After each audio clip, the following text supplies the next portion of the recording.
Hello friends, good evening.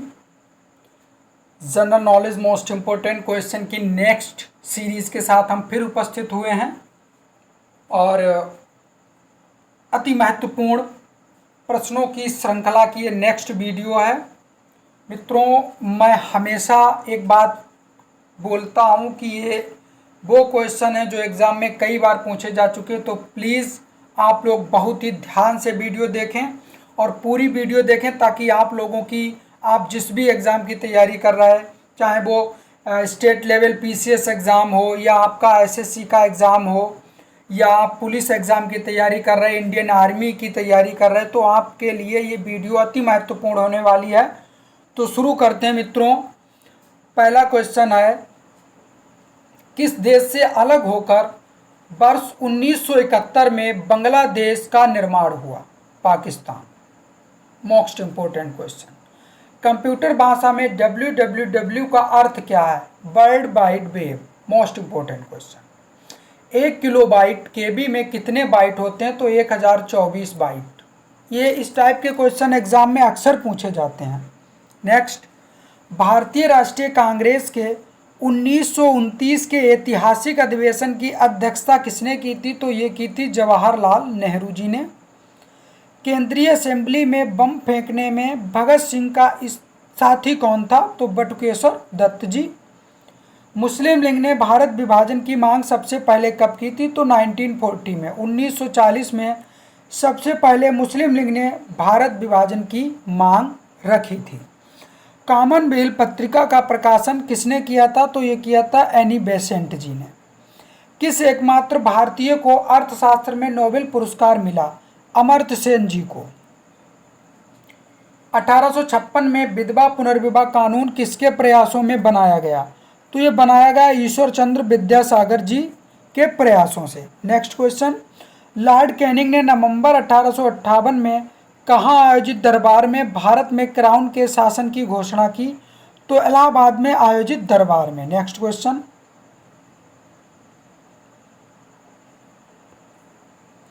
Lord बेलेजली के साथ सबसे पहले सहायक संधि किस राज्य के शासक ने की?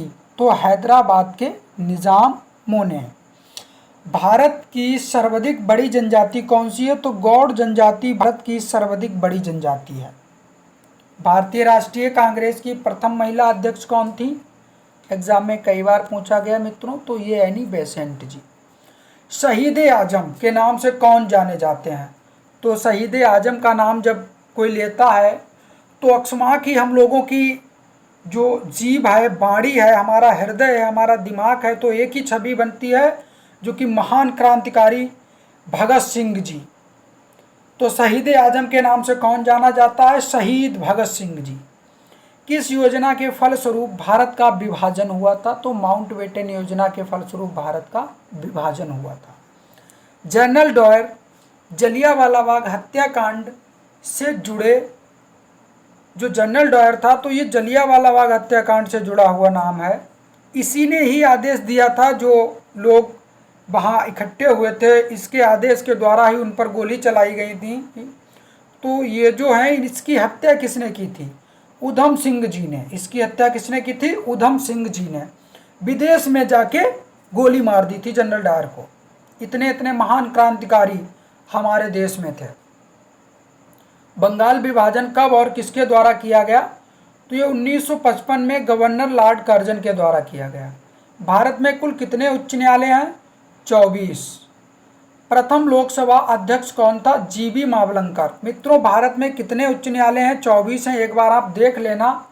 हाल ही में एक नया उच्च न्यायालय और बना है, तो पहले 23 थे, अब 24 हुए, या पहले 24 थे, अब 25 हो गए। तो एक बार आप लोग करंट में इसे चेक कर लें। नेक्स्ट, प्रथम लोकसभा का अध्यक्ष कौन था? जीबी मावलंकर।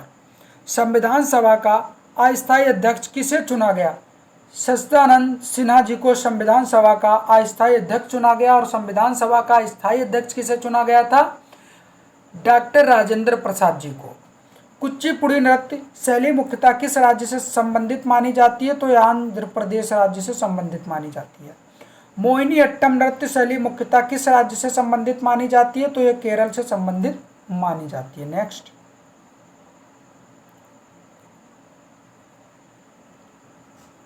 भारतनाट्यम नृत्य शैली मुख्यतः किस राज्य से संबंधित है? तो भारतनाट्यम जो है वो तमिलनाडु से संबंधित है। कथकली किस राज्य का शास्त्रीय नृत्य है? तो कथकली केरल का शास्त्रीय नृत्य है। केसर का सर्वाधिक उत्पादन किस राज्य में होता है? तो ये जम्मू कश्मीर में। भारत में प्रथम बहुद्देशीय परियोजना का निर्माण किस नदी पर किया गया? तो ये दामोदर नदी पर किया गया। इंडियन नेशनल कांग्रेस के प्रथम अध्यक्ष कौन थे? व्योमेश चंद्र बनर्जी जी।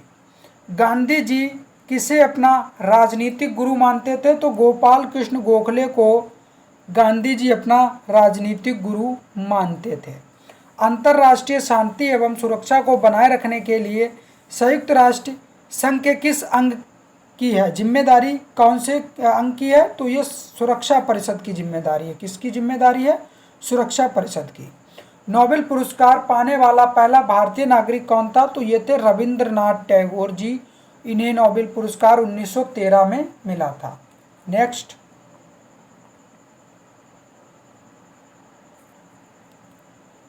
मिड डे मील योजना किस वर्ष शुरू हुई? तो ये 1995 में शुरू हुई। बांग्लादेश का राष्ट्रगान कौन सा है और इसे किसने लिखा? अमार सोनार बंगला, जो रविन्द्रनाथ टैगोर ने लिखा। Most important question. लोधी वंश का संस्थापक कौन था? बहलोल लोधी। किस संविधान संशोधन को मिनी कॉन्स्टिट्यूशन कहते हैं? तो 42वें संविधान संशोधन को मिनी कॉन्स्टिट्यूशन कहते हैं। गोताखोर पानी के अंदर सांस लेने के लिए कौन सी गैसों का मिश्रण ले जाते हैं? तो ये ऑक्सीजन और हीलियम गैसों का मिश्रण ले जाते हैं। 386। होम्योपैथी का संस्थापक कौन था? तो हनीमैन। होम्योपैथी का संस्थापक कौन था? हनीमैन। फलों को पकाने में कौन सी गैस उपयोग में लाई जाती है? एथिलीन। Most important question. भारतीय राष्ट्रीय कैलेंडर का पहला माह कौन सा है? चैत्र। पंडित हरि प्रसाद चौरसिया कौन सा वाद्य यंत्र बजाते हैं? तो ये बांसुरी वाद्य यंत्र बजाते थे। भारत का प्रधानमंत्री बनने के लिए कम से कम आयु होनी चाहिए? तो होनी चाहिए 25 वर्ष। मित्रों, इधर पे एक क्वेश्चन बन रहा है कि लोकसभा का सदस्य निर्वाचित होने के लिए कम से कम कितनी आयु होना आवश्यक है? और वहीं अगर हम राज्यसभा की बात करते हैं तो राज्यसभा का जो सदस्य बनने की मिनिमम एज है वो कितनी होनी चाहिए? तो लोकसभा का सदस्य निर्वाचित होने के लिए एज चाहिए 25 वर्ष, और प्रधानमंत्री बनने के लिए कितनी एज चाहिए? 25 वर्ष, क्योंकि प्रधानमंत्री लोकसभा का सदस्य होता है। लेकिन ये भी एक अपवाद है। और राज्यसभा के सदस्य को निर्वाचित होने के लिए कम से कम कितनी एज होनी चाहिए? तो 30 वर्ष। मोस्ट इंपॉर्टेंट क्वेश्चन है।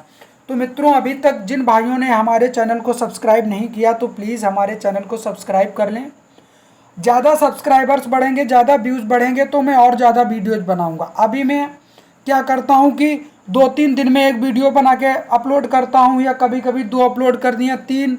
अगर और व्यूज़ और सब्सक्राइबर्स बढ़े तो मित्रों मैं एक दिन में 5-5 वीडियोज़ अपलोड करूँगा, जिससे आप लोगों को एग्ज़ाम की तैयारी करने के लिए बहुत ज़्यादा मदद मिलेगी।